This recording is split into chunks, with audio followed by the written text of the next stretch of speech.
Assalamualaikum warahmatullahi wabarakatuh. Salam sejahtera untuk kita semua. Semangat pagi dan semoga masih tetap semangat ya. Selamat datang di pertemuan pertama kelas teori portofolio dan analisis investasi EKFI 4203. Pertemuan ini kita akan mempelajari tentang investasi. Seluruh mahasiswa dapat mendownload inisiasi yang telah disediakan dan juga dapat mengambil referensi dari tempat lain seperti buku, artikel, website, maupun hasil diskusi dengan teman-teman. Capaian pembelajaran umum. Dengan adanya modul ini diharapkan mampu menjelaskan konsep, tujuan, keputusan investasi, proses investasi baik langsung maupun tidak langsung, aset-aset di pasar uang, pasar modal, dan pasar keuangan. Capaian pembelajaran khusus.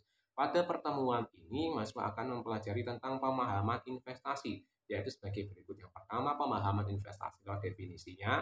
Yang kedua, tujuan dari investasi. Yang ketiga, faktor-faktor utama pengambilan keputusan investasi. Yang ketiga, yang keempat, hubungan trade-off antara dua faktor utama keputusan investasi. Yang kelima, cara melakukan investasi baik secara langsung dan secara tidak langsung. Dan keenam, aset-aset yang dapat dibeli kan untuk investasi.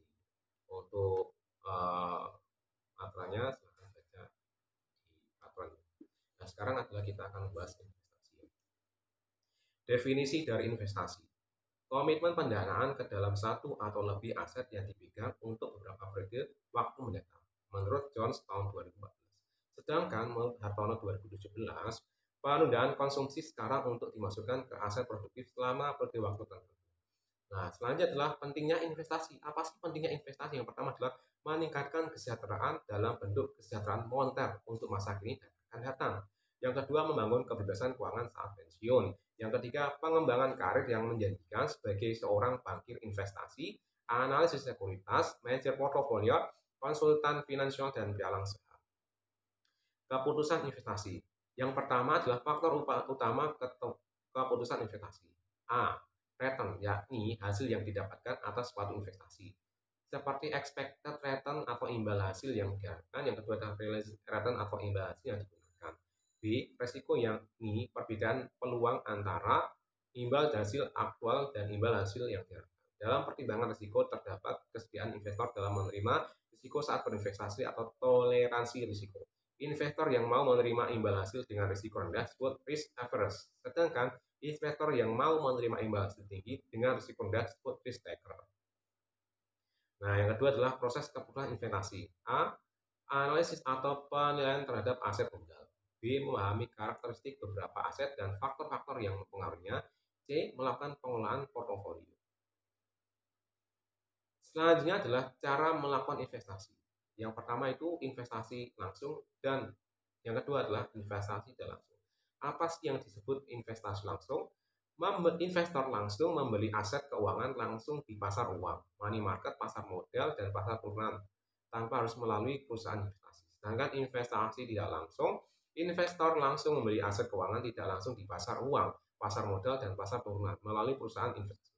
Perusahaan investasi menawarkan pembelian portofolio dan investor bersedia walaupun ada biaya komisi karena keterbatasan waktu investor. Tidak ada kalian yang dimiliki oleh investor dan dana terbatas yang dimiliki oleh investor. Macam-macam portofolio. A. Closed and investment companies. Itu apa sih? Perusahaan sekuritas yang menginvestasikan dana dalam bentuk portofolio dan menjual sahamnya dalam jumlah tetap di pasar sekuritas. B. Open and investment companies. Perusahaan sekuritas yang mengelola dan menjual kepemilikan portofolionya kepada investor. C. Unit investment trust. Perusahaan investasi yang menjual unit bagian portofolionya kepada investor dalam jangka waktu tertentu dan investor dapat menjual kembali penyertaannya kepada perusahaan investasi. Reksadana di Indonesia seperti di atas bentuk kontak investasi kolektif atau SKI. Nah, selanjutnya adalah kegiatan belajar dua. Aset-aset investasi. Yang pertama, A adalah aset pasar uang. Pasar uang berhubungan dengan perbankan, yaitu aset yang dapat diperjualbelikan dan aset yang tidak dapat diperjualbelikan. Aset yang tidak dapat diperjualbelikan dibeli atas nama investor dari bank komersil seperti tabungan dan sertifikat deposito.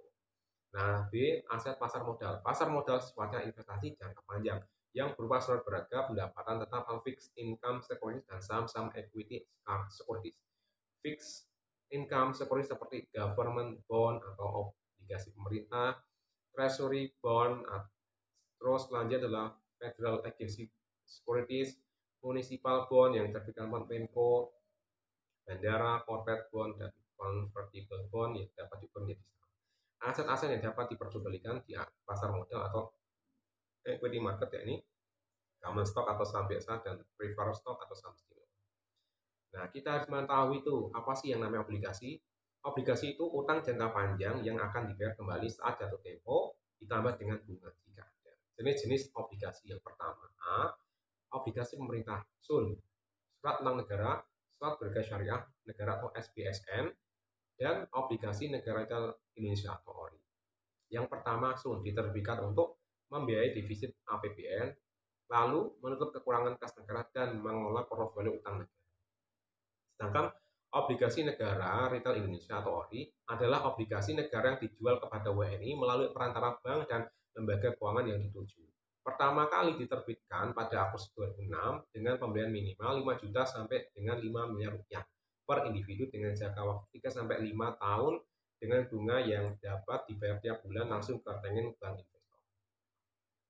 Yang ketiga, surat berharga negara retail online (ESBN) yang diterbitkan pertama kali pada akhir Mei 2018 yang melibatkan perusahaan fintech yang disetujui OJK dengan jangka waktu 2 tahun dengan minimal pemesanan 1 juta dan maksimal 3 miliar.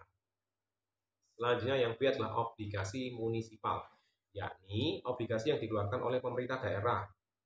Pembayaran bunga dan prinsipal dibiayai dari penghasilan proyek yang didanai dari obligasi ini.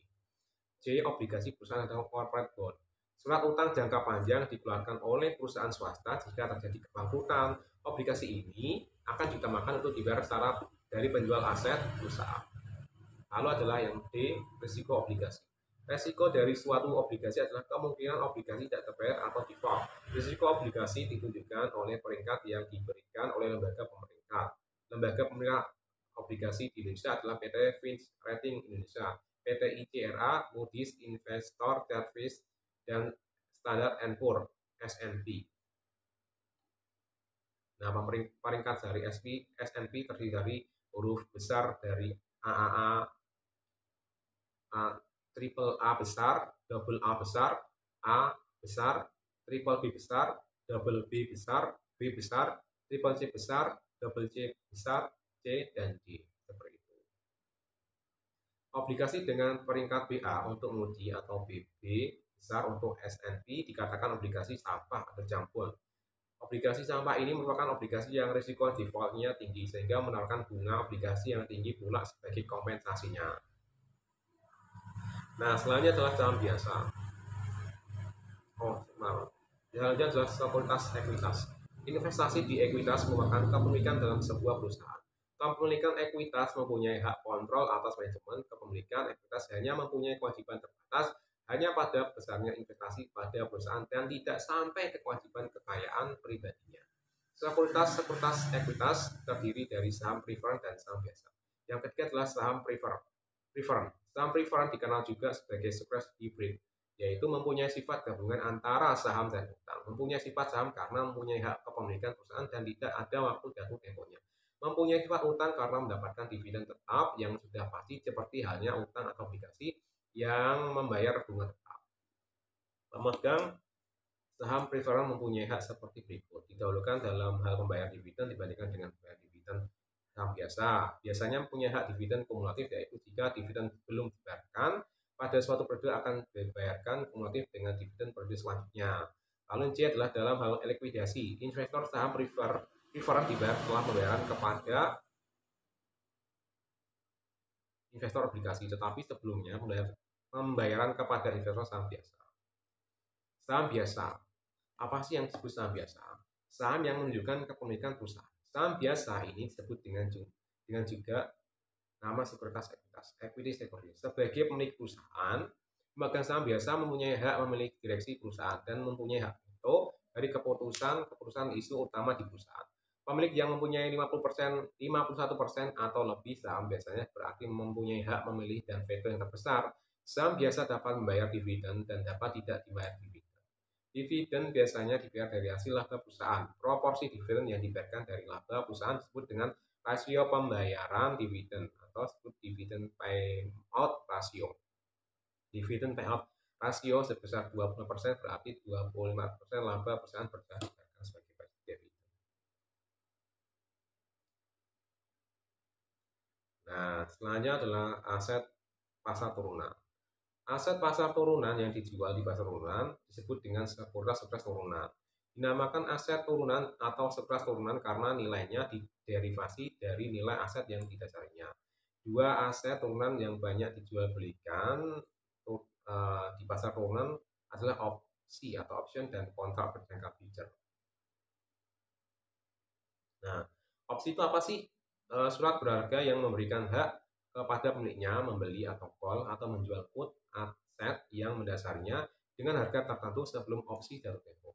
Ada dua macam opsi, yaitu opsi beli dan opsi jual. Jika aset yang mendasari opsi beli atau call option memberi hak kepada pemegangnya untuk membeli sejumlah saham perusahaan lain dengan kurun waktu tertentu dengan harga yang sudah ditetapkan. Sedangkan opsi jual memberi hak kepada pemegangnya untuk menjual sejumlah saham perusahaan lain dalam kurun waktu tertentu dengan harga yang sudah ditetapkan. Di Indonesia, opsi disebut dengan kontrak opsi (KOS). Di Indonesia, opsi tidak jual belikan di pasar turunan, tetapi di pasar modal, yaitu di bursa efek. Lalu yang ketiga adalah LIPS, opsi membeli umur jatuh tempo pendek yaitu kurang dari setahun. Di Amerika Serikat dikenalkan opsi yang jatuh temponya lama yaitu sampai 2 tahun. Opsi ini disebut dengan LIPS, Long Term Equity Anticipation Security. Lalu yang keempat adalah future, kontrak berjangka future kontrak, merupakan suatu kewajiban untuk menyediakan aset di masa mendatang dengan harga pasar yang sudah ditentukan di muka. Kalau opsi adalah hak untuk diberikan kepada pemegangnya, tetap future adalah kewajiban yang harus dipenuhi oleh pihak-pihak terlibat. Suatu hak dapat digunakan ataupun tidak digunakan, akan tetapi kewajiban obligation berbeda dengan hak. Kewajiban harus dilakukan. Pasar future di Indonesia disebut dengan bursa berjangka. Menurut Undang-Undang RI tahun 1997, bursa berjangka adalah badan usaha yang menyediakan dan menyelenggarakan sistem atau sarana untuk kegiatan jual beli komoditi berdasarkan kontrak jangka. Aset yang diperdagangkan di pasar future dapat turunan keuangan dan komoditi hasil bumi. Produk komoditi yang dijual di bursa berjangka adalah logam, timah, dan emas, energi, batu bara, dan minyak mentah, dan hasil perkebunan CPO atau minyak sawit mentah, coklat, dan kopi. Seperti itu. Nah, saya kira materi ini saya cukupkan. Jika ada pertanyaan atau mungkin diskusi, tolong diketik di kolom komentar ya. Terima kasih. Wassalamualaikum warahmatullahi wabarakatuh.